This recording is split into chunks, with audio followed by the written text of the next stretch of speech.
আসসালামু আলাইকুম প্রিয় ক্রিকেট ফ্যান্স। দর্শক, আপনারা সকলে জানেন টি-20 বিশ্বকাপের উদ্বোধনী ম্যাচে কিন্তু ইউএসএ কানাডাকে খুবই দুর্দান্তভাবে হারিয়েছে।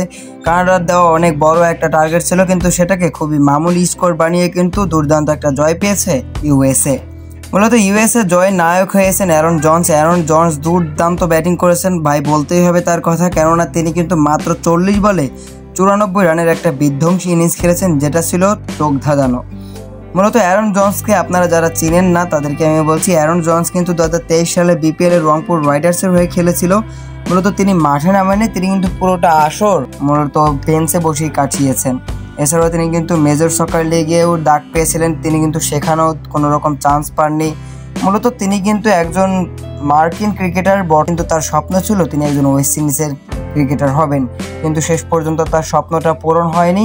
নানা ঘটনা আসলে এর মধ্যে ঘটে গেছে, এত ঘটনা বলতে গেলে ভিডিওটা অনেক বড় হয়ে যাবে, আমি আপনাদের ছোট করে বোঝাচ্ছি।